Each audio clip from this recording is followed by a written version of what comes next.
नमस्कार प्यारे बच्चों, जय हिंद। मैं परिहार सर आप सभी का मेरे इस YouTube channel primary digital study में स्वागत है। प्यारे बच्चों, आज के इस वीडियो में हम कक्षा पहली की हिंदी का पाठ 9 व्यंजन परिचय में आज हम व्यंजन वर्ण ग का परिचय जानेंगे। आप सभी को कक्षा पहली की हिंदी की पुस्तक ओपन करना है और स्क्रीन में आप जो पेज देख रहे हैं इसी पेज को आपको निकाल लेना है। तो बिना देरी किए हम वीडियो की शुरुआत करते हैं और सबसे पहले हम व्यंजन वर्ण ग का परिचय जानते हैं। चलिए, जैसा कि आप स्क्रीन में देख रहे हैं, आपको स्क्रीन में दो चित्र आपको दिखाई दे रहे हैं। मैं आपसे पूछता हूं कि ये किस चीज का चित्र है, तो निश्चित रूप से आप इसे पहचान गए होंगे। ये गधा का चित्र है और ये जो चित्र है वो है गमला का। तो आप सभी को पता है कि इस दुनिया में जितनी भी चीजें हैं सबका एक नाम होता है। तो हम इन चित्रों के जो नाम हैं सबसे पहले हम इनके सामने लिखते हैं। चलिएगा, तो आपको पता है कि ये गधा है, तो मैंने यहां पर इसका नाम लिख दिया इस प्रकार से। ये लिखा मैंने गधा, ठीक। ये है गमला, तो मैंने यहां पर इस प्रकार से यहां पर ये गमला नाम लिख दिया, ठीक है ना। अब मैं आपसे पूछता हूं कि ये क्या है, तो आप लोगों के जवाब हो सकता है अलग अलग मिले मुझे। कोई ग गमला का कहेगा, या ग से गमला कहेगा, या गा से गमला कहेगा, ठीक है ना। या कुछ गा कहेंगे या फिर कुछ ग कहेंगे। तो तरह तरह के जवाब मिलेंगे जिस रूप में उन्हें सीखा है, जो उन्हें सिखाया गया है, तो बच्चे वही बोलेंगे, ठीक है ना। अब देखिएगा, ये गधा है, ये गधा यहां शब्दों में नाम लिखा हुआ है और ये व्यंजन वर्ण है। तो जिस प्रकार से इस चित्र का नाम गधा है, वैसा ही इस व्यंजन वर्ण का भी एक नाम होना चाहिए, ठीक है ना। तो मैं बताता हूं कि इस व्यंजन वर्ण का नाम क्या है, ग है। क्या है? ग है। इसके पहले मैंने आपको बताया है कि अ से लेके अह तक जो स्वर हैं, इसमें अ स्वर की मात्रा नहीं होती। क्यों? क्योंकि अ स्वर जो है व्यंजन वर्णों में मिला होता है। इसलिए व्यंजन वर्णों का जो उच्चारण है वो अ के समान सभी व्यंजन वर्णों का होता है। जब आप व्यंजन वर्णों का बिना मात्रा के जब उच्चारण करते हैं तो आप अंत में देखेंगे अ स्वर निकलता है। कैसे? क, ख, ग, घ, अंग, इस प्रकार से, ठीक है ना। बिना स्वर अ मिले हम इनका उच्चारण कर ही नहीं सकते। इसलिए इस व्यंजन वर्ण को हम क्या कहते हैं? ग कहते हैं, ठीक है ना।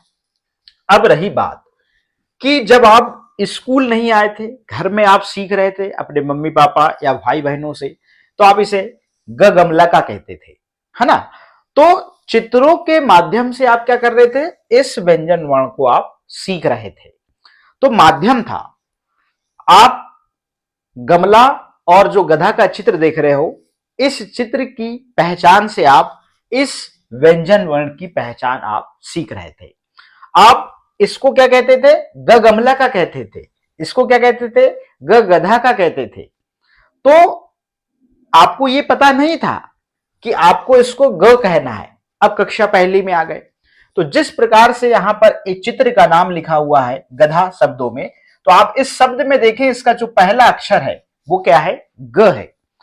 और गमला शब्द का पहला अक्षर देखें आप, ये क्या है? ग है। इसलिए ग से गमला और ग से गधा कहा जाता है, और इसलिए ही आपको सिखाया गया है ग से गमला, या फिर ग गमला का, या फिर ग से गधा, या फिर ग गधा का, ठीक है ना। अब होता क्या है कि जब छोटे रहते हैं, तो जब आप घर में थे तो आपको डायरेक्ट व्यंजन वर्ण तो नहीं सिखाते, आपको चित्रों की पहचान बहुत जल्दी होती है। इसलिए चित्र की पहचान के माध्यम से आपको व्यंजन वर्ण ग सिखाने का जो उद्देश्य था। मैं आपको एक कहानी बताता हूं। ये एक लड़की है, ये एक लड़की है, इसका नाम ऋतु है। बड़े ध्यान से सुनिए इस कहानी को, आपको बात समझ में आ जाएगी, ठीक है ना। ये गांव जाती है, ठीक है ना। तो यहां पे ये दो व्यक्ति हैं। कितने व्यक्ति हैं? ये दो व्यक्ति हैं, ठीक है ना।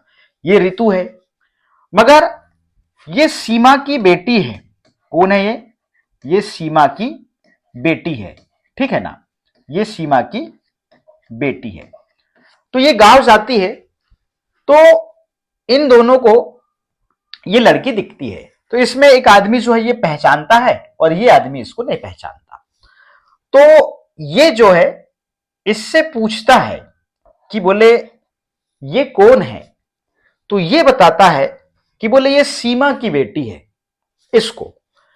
तो इसने एक बार इसको बता दिया, बोले ये सीमा की बेटी है, तो ये इसकी पहचान है फर्स्ट टाइम की। तो पहली बार तो इन्हें बताया, बोले ये सीमा की बेटी है, तो सीमा की बेटी ये ऋतु है।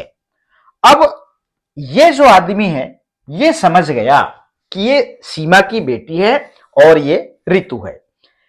ऐसे ही आपको इस व्यंजन वर्ण को सिखाने के लिए आपको सबसे पहले चित्रों की पहचान के माध्यम से यह सिखाया गया कि बोले ये क्या है, ये जो है ग गमला का है या ग से गमला है।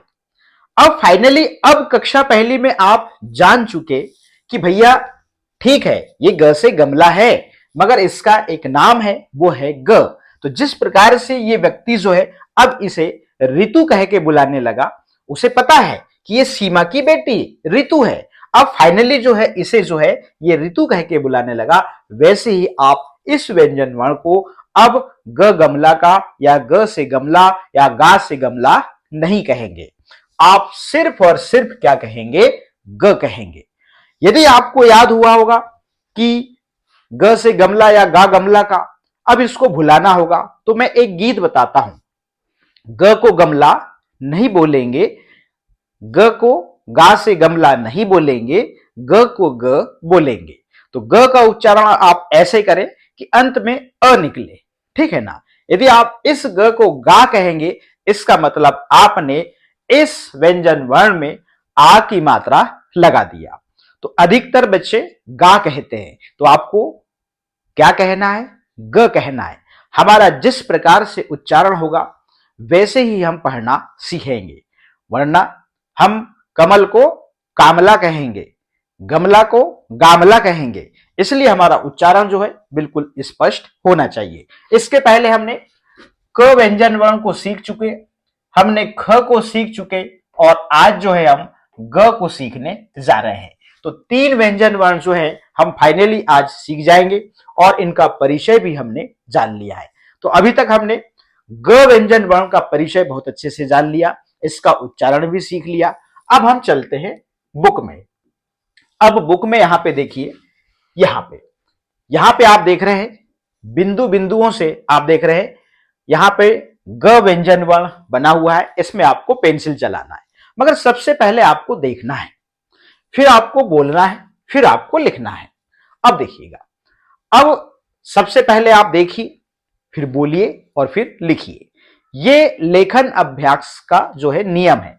लेखन अभ्यास में आप बोलिए और लिखिए, ये नियम जो है बहुत महत्वपूर्ण होता है। मैं ऊपर की लाइन को बताता हूं कि किस प्रकार से आप लिखेंगे, फिर आप बाकी नीचे की लाइन में आप उसी प्रकार से लिखेंगे। तो इस प्रकार से आप पेंसिल चलाइए, सुंदर राइटिंग बनाइए और आप बोलते जाइए ग। अब ग गमला का या ग से गमला नहीं कहना है, सिर्फ और सिर्फ क्या बोलना है, ग बोलना है, ठीक है ना। ऐसे ग, ऐसे ग ग ग, इस प्रकार से आप ऊपर से लेके यहां पर कितनी लाइन दी हुई है, 1 2 3 और ये चौथी 4 लाइन आप इस प्रकार से लिख लेंगे। आप इनमें भी पेंसिल चलाएंगे, ठीक है ना, इसमें भी पेंसिल चलाइए। इसके बाद हम चलते हैं चित्र पे। नीचे देखिए, चित्र देखो और वर्ण लिखो। अब चित्र की पहचान सबसे पहले हमें होनी चाहिए। देखिएगा, अब चित्र में क्या है, आप सबसे पहले चित्र देख रहे हैं गधा का है। तो गधा शब्द आप सुन पा रहे होंगे। गधा शब्द का पहला अक्षर क्या है या पहली ध्वनि क्या है, वो है ग। तो हम यहां पे लिख देते हैं ग। इस प्रकार से आपने देखा। अब जाके इस चित्र का नाम या इस गधे का नाम जो है यहां पर पूरा पूरा अब कंप्लीट होता है और इसे हम ग धा गधा पढ़ेंगे। धा पहले से लिखा था, ग मिलाने से यह शब्द पूरा हो गया। इस प्रकार से हम इसे गधा पढ़ेंगे। यह है गज। क्या है, हाथी को गज कहते हैं। तो यहां पे हम ग लिखेंगे, ठीक है ना। और ज पहले से लिखा हुआ है, अब इसे हम गज पढ़ेंगे, ठीक है ना। ये गाय है तो हम यहाँ पे ग लिखेंगे और आ की मात्रा और यह आप पहले से देख रहे हैं इसमें, तो इस प्रकार से जो है ये गाय हो जाएगा, ठीक है ना। यहां पे आप देख रहे हैं पीछे जो लगा है उसे गजरा कहते हैं, तो ज और रा लिखा हुआ है। गजरा शब्द का पहला अक्षर हम यहाँ पे लिखते हैं, पहला व्यंजन वर्ण लिखते हैं यहाँ पे ग। इस प्रकार से ये शब्द पूरा होता है गजरा। इसे पढ़ेंगे गाय और ये है गज और ये है गधा, ठीक है ना। तो हमने इन चित्रों के नाम का पहला अक्षर हमने यहाँ पे लिखा। इस प्रकार से ये शब्द जो है वो पूरे हुए। अब हम चलते हैं आगे, गधा, गज, गाय और गजरा। अब यहाँ पे आप देख रहे हैं वर्ण लिखो, तो ग और म इसको सेम आपको लिखना है, ग और म। इस प्रकार से क्या पढ़ेंगे, ग म, गम। ये लिखा है जग, तो ज और ग क्या होगा, जग होगा। फिर लिखा है मगन, तो यहां पर हम लिखेंगे म, ग और यहां पर लिखेंगे मगन, इस प्रकार से। फिर लिखा है यहां पे ग म और यहां पर लिखेंगे ला। इस प्रकार से इसे हम पढ़ेंगे गमला, चलेगा। अब फाइनली जो है हमने इस पेज पे पूरा काम कर चुके हैं। अब इसके अलावा घर में आपको लेखन अभ्यास जो है आपको और करना पड़ेगा, जिससे आपकी व्यंजन वर्ण ग की जो पहचान है बहुत अच्छे से हो जाएगी। तो आपको कॉपी निकालना है 2 लाइन वाली, और ऊपर की लाइन में आपको सबसे पहले यहां पे ग व्यंजन वर्ण आपको लिखना है, जो आपने अभी सीखा है। तो आप देख रहे हैं ग से गधा, आप पहला शब्द यहां पे गधा लिख दीजिए, ठीक है ना। फिर जो है आप गमला लिख दीजिए, ठीक है ना, ग म ला, गमला। फिर यहां पे आप गज लिख दीजिए, ठीक है ना, गज। और फिर आप यहां पे ग, ज और ये रा। इस प्रकार से इन शब्दों को आप ऊपर की लाइन में लिख दीजिए। अब इनको बोल बोल के आपको ऊपर से लेके नीचे तक आपको लिखना है। ध्यान रहे, लेखन अभ्यास करते समय आप बोल बोल के लिखें। जब आप बोल बोल के लिखते हैं तो आपके 4 अंग काम करते हैं, हाथ, आंख, मुंह और कान। इस प्रकार से जब आप अभ्यास करेंगे तो निश्चित रूप से आप जो है ग व्यंजन वर्ण की पहचान बहुत अच्छे से सीखेंगे। और साथ ही ग व्यंजन वर्ण से शुरू होने वाले यहां पर जो आप शब्द देख रहे हैं इनको भी आप पढ़ना, और साथ ही इसमें जो व्यंजन वर्ण आ रहे हैं इनको भी आप सीखेंगे। और साथ में आप देख रहे हैं मात्रा भी आ रही है, इनकी भी पहचान आपकी बहुत अच्छे से होने लगेगी। तो प्यारे बच्चों, आज के इस वीडियो में इतना ही। फिर मिलेंगे हम नेक्स्ट वीडियो में नेक्स्ट व्यंजन वर्ण के साथ में। आप सभी का बहुत बहुत धन्यवाद।